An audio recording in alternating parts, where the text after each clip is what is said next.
Hello and welcome to week 3 in biopsychology, where we're taking on the synapse, or as it is sometimes known, the synapse, depending on which side of the Atlantic Ocean you're looking at. So let's talk about the synapse. I start off this chapter with an interesting historical note about the discovery of neurotransmitters, their relationship with the electrical activity that we knew about going on in the nervous system. It's in a book that I read called The Soups versus the Sparks. And what this represented was, in the world of psychology, you had individuals that were psychologists, physicians, those kinds of people, and then you had people who were pharmacists or chemists who were prescribing medications.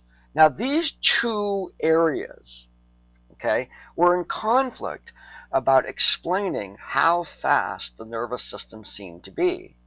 Now, microscopes had found the synapse. We understood that that's where there was some action going on.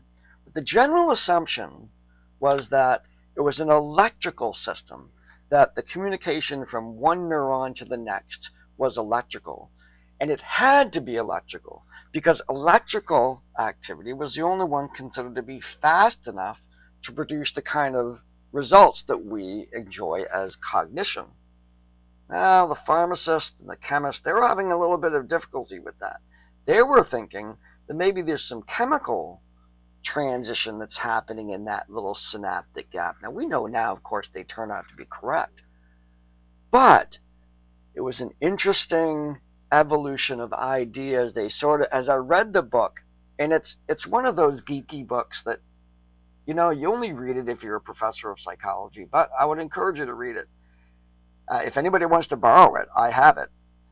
So the Soups and the Sparks, the history of their dialogue is a history of congenial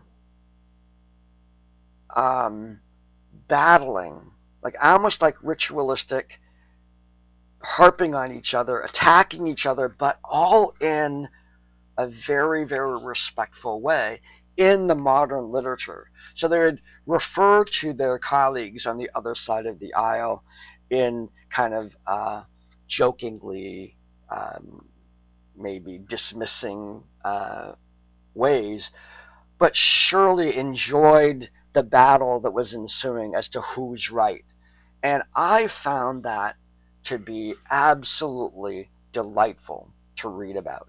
That these individuals, great minds who thought very different, were sort of having this like argument in the published literature over who's going to win about these things, just like boys playing hide and seek, but and girls. I think there was some women that were involved there. We're looking at a pretty early part of psychology here, so some of the effort of women in psychology, it was there, but sometimes it didn't get documented. So that's pathetic. But it opens up with that idea of this sort of is it chemistry or is it electrical? And it turns out that it was chemistry. Now, in the modern era, guess what? The Sparks are having a little bit of revenge here. There is some evidence that there are neurological transmissions that happen without neurotransmitters. That it is electrical. So, the mind is just totally messing with us. Totally messing with us. So we started off really looking at that really basic level of communication between neurons by looking at this space called the synapse. Go back and forth on that. So here we have the synapse. Here you have one cell on one side, one cell on the other. The basic information here is moving. Information is moving from what you see as the left side to the right side. So we have a presynapse, postsynaptic cells, and the movement of information as the electrical activity comes down the neuron. It affects the ability for these vesicles containing the neurotransmitters to bond with the external cellular membrane and release those neurotransmitters into the synaptic gap. They float across. Depending on their physical structure, they bind with neurotransmitter receptors, and those receptors play either an excitatory or inhibitory role in order to either sustain the message down the line or to restrict the message going down the line. So all kinds of detail with that particular graphic, giving you that sort of example about how that's all laid out. And then let's see, I'm going here. There's some stuff on temporal and spatial summation. That is actually within the Chapter 2 quiz. We're looking at excitatory postsynaptic potentials and inhibitory postsynaptic potentials, meaning as those neurotransmitters go across, there's sort of a generalization. It's like there's all kinds of inhibitory and excitatory, but the one that wins is the one that has the majority of the linkages between the neurotransmitter and the postsynaptic cell. The one that has the majority of those connections is the one that's going to win, and it creates a generalized sort of field of influence that we refer to as summation, and that summation can happen both in time and space, meaning the timing of a neurological transmission and the overall influence over the spatial area of the brain. Those two are influenced by these EPSP and IPSP potentials. So what I'm asking you to do in that quiz question, looking at this content right now that's in the course book, is to examine, get your head wrapped around that, and then explain how an overabundance of EPSP would affect temporal and spatial summation, and then how would an overabundance of IPSP influence temporal and spatial summation. So you got to get your head wrapped around the potentials, but also what that summation means in terms of the timing of something and the overall area of the brain that's being influenced, the spatial area of these neurons. So kind of looking into this, I provided some explanation that sort of is kind of what helps me to understand that. I would very much encourage you, if you're looking at that and going, I don't get it, look it up. Look it up on the web. See if you can find a video. See if you can find any other resources. This is not the only resource. Avail yourself of this wonderful internet library that we have. Throw it into ChatGPT. See if that comes with an explanation that helps you to understand that. And here's a cool thing: if you're in ChatGPT trying to understand a concept, first be cautious. It's just repeating what it found on the web. So if it found false information, it's found on, then that's it. You can also ask ChatGPT to, like you ask it a question, then you go back in and say, explain that in a different way. Watch what happens. It's pretty cool, actually, to try and get your head wrapped around, which is potentially a pretty difficult topic. Okay, we move on into when neurotransmitters bind to receptors, there's kind of two major processes that happen. I have a graphic about that too that we have here. There's ionotropic and metabotropic. And the key to understanding these words is the prefix ion, metabo. So one directly affects the ion channels and allows the exchange of of negatively and positively charged ions that then change the polarity of the cell and increase the electrical activity on the outside of the cell, or if it's inhibitory, decrease the electrical charge that's on the outside of the cell that's moving it toward firing. When metabotropic, think metabolism, it actually has to do this indirectly. The same way, like you eat something, you're not going to immediately get those vitamins. It has to go through your metabolism. They have to be metabolized.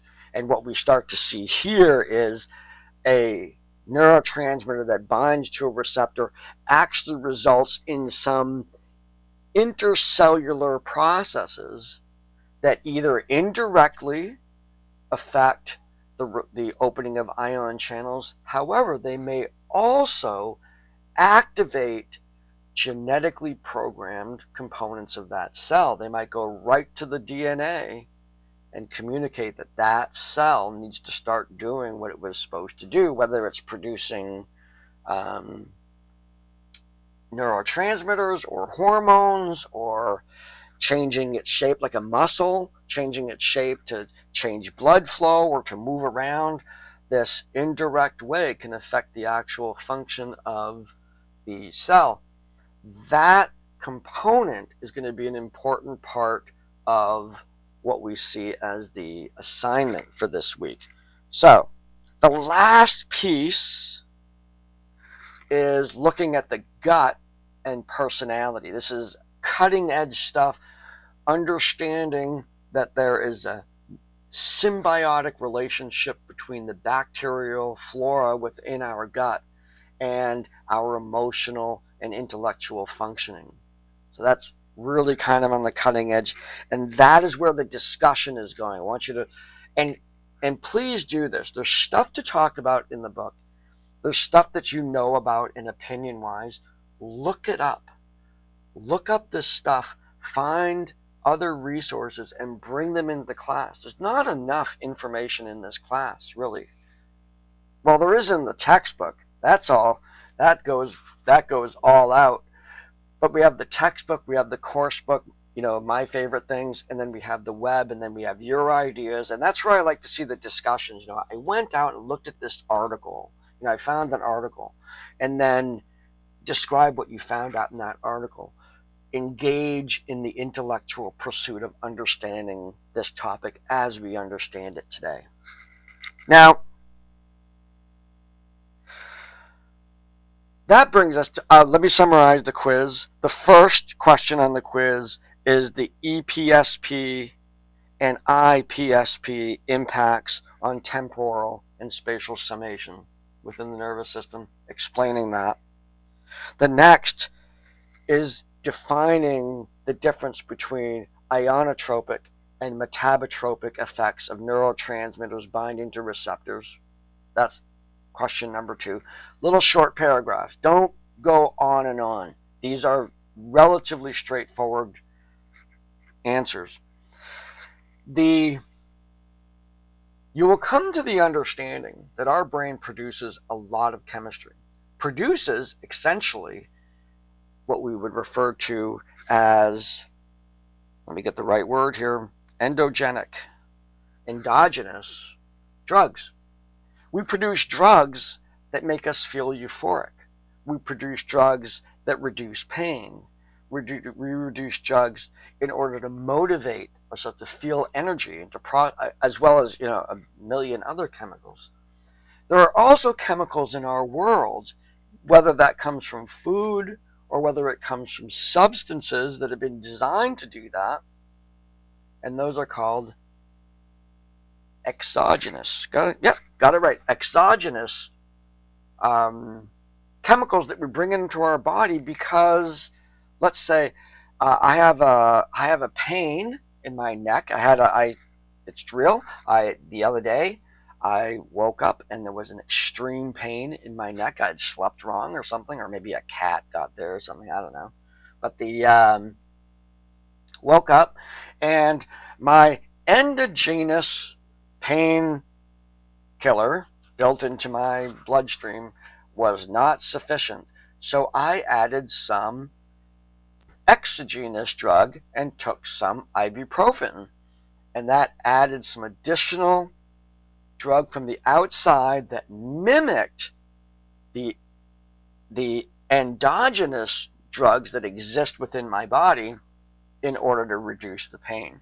Now, our knowledge of these chemicals has produced both the wonderful world of medications, but also the equally disastrous world of some recreational drugs. Not all of them are disastrous, but certainly people drink alcohol, they do cocaine, they do crack, they do other designer drugs to mimic the brain chemistry that is naturally going on in our bodies. So, the assignment for this particular chapter involves a shared document that I created in Google Docs. I don't really like Google Docs, but it's great for this kind of collaborative effort. I want each one of you to pick an exogenous drug, an exogenous drug, get the right, that it can be anything. It could be a medication you're on, it could be a medication that you've heard about, you can look up psychotropic meds or any meds. Actually, I'm looking at the psychological one, but there's all kinds of them. Almost every single drug that we take into our body has an effect on our nervous system. And what you're doing is we're creating a resource, this online document that will be, there's each section of that is going to cover a different drug, and each one of those drugs is going to be covered by one of you. So it's kind of a race to who's going to put it on there. Before you do your research, be sure that you review the document to see who's picked what so far. And what I want to do is I'm going to go to, let's go to Brightspace here. Show you where to find this. So you log into Brightspace and you go into content. And here's the course timeline. And here we are in week 3 here, and there it is, Google Docs, Chapter 2 assignment, shared document. If I click on that, I'm going to open up this document. Right now, nobody has submitted anything yet, but what you do is you take this whole section right here, you copy that, copy it, paste it, and then you write your information. Answer all of these questions. So your name, the name of the drug, the name of the active ingredient in the drug, the description of specific pre- or post-synaptic processes that are affected by the drug, description of the overall subjective experience that is thought to be produced by the drug, and any references that you have. And there should be references. There must be references. Each one of you is going to create an item like this in this. You're going to make sure, all in the same document. So you're going to make sure that you're doing a drug that hasn't been done, and you're going to place your copied section here in alphabetical order based on your last name. So you can just write it in here, but then you want to cut and paste that. When there's a bunch of others in here, you want to make sure you cut and paste it where your name belongs in the order of everyone in the class. So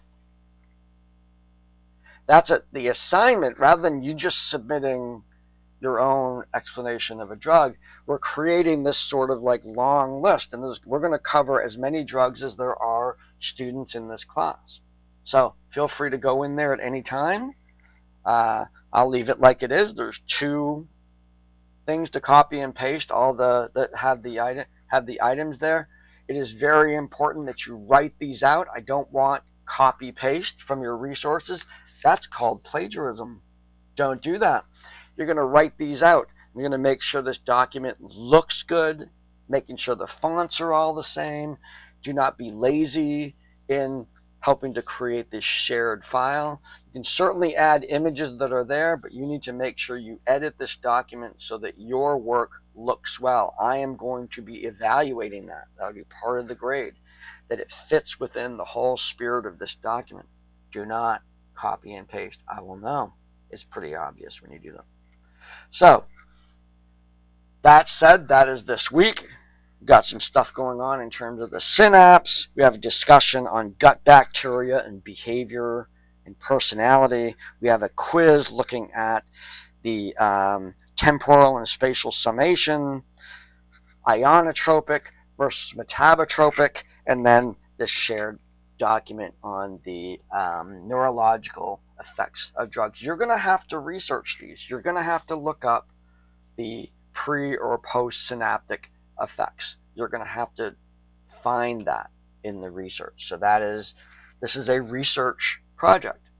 So it's a big week, I know, but biopsychology is a big topic, and you're up for it. I've been doing this for several years now, and they're awesome. I totally enjoy it. And we get to learn from each other's explorations of different drugs. Okay, so that's it for this week. I look forward to seeing this document evolve. Look forward to the discussion on gut bacteria, that cutting edge stuff that's out there, and I will see you online. Take care.